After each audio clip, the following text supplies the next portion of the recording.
لبيك اللهم لبيك আসসালামু আলাইকুম ওয়া রাহমাতুল্লাহি ওয়া বারাকাতুহু। আলহামদুলিল্লাহ, আজ হচ্ছে 10ই মুহররম, আশুরার দিন। এই 10ই মুহররম ইমাম হুসাইন রাদিয়াল্লাহু তাআলা আনহুকে শহীদ করা হয়েছিল কারবালা প্রান্তরে। তো যতজন মানুষ এই কারবালা প্রান্তরে শহীদ হয়েছে তাদের নাম আপনাদের কাছে আমি বলবো। আপনারা যদি কারো যদি না জানা থাকে আপনারা অবশ্যই আপনারা ভিডিওর মাধ্যমে সেটা জানতে পারবেন। তো প্রত্যেককে বলবো একটা করে লাইক এবং শেয়ার করুন এবং সাবস্ক্রাইব করুন, ইনশাল্লাহ আপনাদের উপকারে আসবে।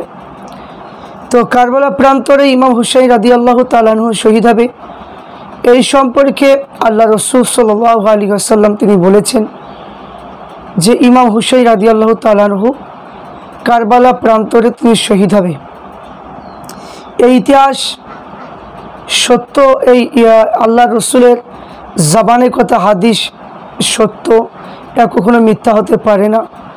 কিন্তু যারা আজ কারবালা যে ঘটনাগুলোকে মিথ্যা বলছে, এরা হলো আহলে হাদিস লামাযহাবী 72 দলের মানুষ। এদের কাজ হলো মানুষের ঈমানকে ধ্বংস করা।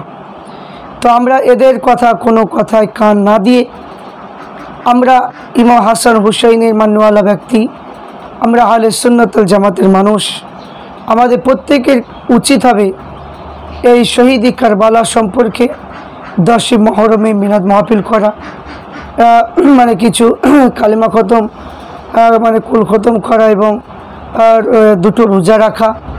তো এইরকমভাবে আমাদেরকে করতে হবে। আমরা এগুলো করি যেগুলো নিষেধ, যেমন মানে কি ঢোল তবলা বাজানো, তাজিয়া বাহির করা, নকল খবর তৈরি করা, ঘোড়া তৈরি করা, এগুলো একদমই নাজায়েজ, হারাম, চলবে না।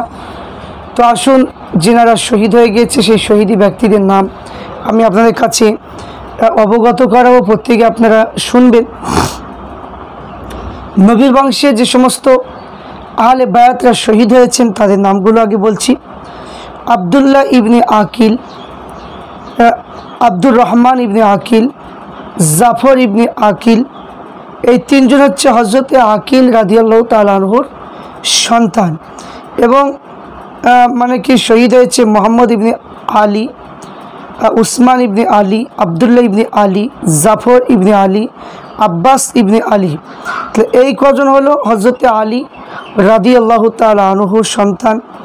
এবং মোহাম্মদ ইবনে সাদ, আবদুল্লাহ ইবনে মুসলিম এবং আওন ইবনে আবদুল্লাহ, মোহাম্মদ ইবনে আবদুল্লাহ, আবু বকর ইবনে হাসান, কাসেম ইবনে হাসান আর আমর ইবনে হাসান, আবদুল্লাহ ইবনে হাসান রাদিয়াল্লাহু তাআলা, এরা হলো হাসানের সন্তান। ইনারা কারবালা প্রান্তরে শহীদ হয়েছে। ইমাম হুসাইনের কলিজার টুকরা আলী আকবর, হযরতে আলী আসগর আর হযরতে ইমাম হুসাইন রাদিয়াল্লাহু তাআলা আনহু তিনি শহীদ হয়েছেন। এবং ইমাম হুসাইনের গোলাম ফিরোজ আর আরেকটা হলো হযরতে আলীর গোলাম সাদ। এই কজন মানে কি কারবালা প্রান্তরে শহীদ হয়েছে। এবং এছাড়া ইমাম হুসাইন রাদিয়াল্লাহু তাআলা আনহুর সঙ্গে যারা সঙ্গী বা হয়ে মানে গিয়েছিলেন তাদের মধ্যে হলো বুরাইর ইবনে হামদানি, সাদ ইবনে হানজালা, জুহাইর ইবনে হাসান, ওয়াহাব ইবনে আবদুল্লাহ, হাম্মাদ ইবনে আনাস, আমর ইবনে খালিদ, আমর ইবনে আবদুল্লাহ, খালিদ ইবনে উমার, আবদুল্লাহ ইবনে আমার, হেলাল ইবনে নাফি, সারি ইবনে উবাইদ, আকাস ইবনে মালিক, আব্দুর রহমান এবং আবদুল্লাহ ইবনে আরওয়া এবং হুরাব বাসির, আবদুল্লাহ ইবনে সাইস, মুসলিম ইবনে আউজা এবং বাসির ইবনে আমার, মাররা ইবনে আবি মারবা, কায়েস ইবনে মাসবা এবং হাশেম ইবনে উতবা, হাবিব ইবনে মুজাহির, হাসান ইবনে সাদ, জুহাই ইবনে কায়েস, নাজিম ইবনে আজলান, কাসের ইবনে জুহাইর, সারিস ইবনে আবদুল্লাহ, কায়েস ইবনে রাবি, আলী ইবনে হোর, কাব এবং আবু তামামা, আসলাম ইবনে কাসির এবং জুহাইর ইবনে মালিক, জুরআমা ইবনে মালিক, কারদাদ ইবনে জুরাইজ এবং আকাবা ইবনে আকিক, আমর ইবনে সিনা, ইয়াজিদ ইবনে সাইজ, বদর ইবনে মাসআশ, আমিলা ইবনে মুসলিম, আবদুল্লাহ ইবনে সাইস, আম্মার ইবনে হাসান, নজব ইবনে আমার, জুনুব ইবনে হাজার, সালেম, সাইফ ইবনে মালিক এবং তাহির থেকে শুরু করে জাবালা ইবনে আলী, হাজ্জাজ ইবনে মাদরাক, জুবাই ইবনে বাশির, মাসুদ ইবনে হাজ্জাজ, হাসান ইবনে হারিস, ইয়াজিদ ইবনে জিয়াদ এখানে বলা হয়েছে।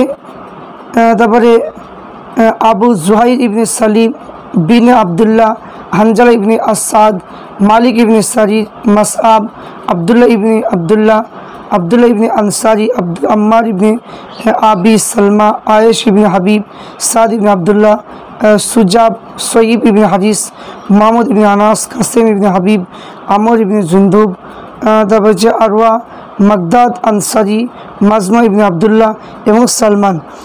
এই এতজন ব্যক্তি কারবালা প্রান্তরে শহীদ হয়েছে। এতজন ব্যক্তি কারবালা প্রান্তরে শহীদ হয়েছে। এই শহীদি ব্যক্তিরা মানে কি, যে যারা ইমাম হুসাইন রাদিয়াল্লাহু তাআলা আনহুর সঙ্গে ছিলেন।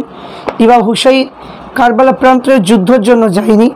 ইমাম হুসাইন রাদিয়াল্লাহু তাআলা আনহু গিয়েছিলেন, যে মানে কুফাবাসীরা ডেকেছিল, এই জন্য ইমাম হুসাইন রাদিয়াল্লাহু তাআলা আনহু তিনি গিয়েছিলেন। কিন্তু ইমাম হুসাইন দেখে মারার জন্য 22,000 সৈন্য ইয়াজিদ পাঠিয়েছিল। এই নিষ্ঠুর ইয়াজিদ বেঈমান মানে কি পাঠিয়েছিল। এই জন্য ইমাম হুসাইন রাদিয়াল্লাহু তাআলা আনহুকে মারার জন্য এরা বড় প্রতারণা করেছিল। এই জন্য ইমাম হুসাইন রাদিয়াল্লাহু তাআলা আনহু তিনি হককে প্রতিষ্ঠিত করেছে। ইমাম হুসাইনের দিন মানে রয়েছে, এখনও থাকবে, কিয়ামত পর্যন্ত ইমাম হুসাইনের ভালোবাসা থাকবে। আল্লাহ পাক রব্বুল আলামিন আমাদের প্রত্যেককে ইমাম হুসাইন রাদিয়াল্লাহু তাআলা আনহুকে মহব্বত করা, ভালোবাসা তৌফিক দান করেন এবং সমস্ত চাতুরিকে যত ওলি এসেছে ইমাম হুসাইন খানদান থেকে, হাসানের খানদান থেকে, সমস্ত ওলিদেরকে মহব্বত করা, বাংলা পীর মুজাদ্দুজ্জামান আবু বকর সিদ্দিক রহমাতুল্লাহ আলাইহির মতপথ অনুযায়ী চলার তৌফিক দান করেন। আল্লাহুম্মা আমিন।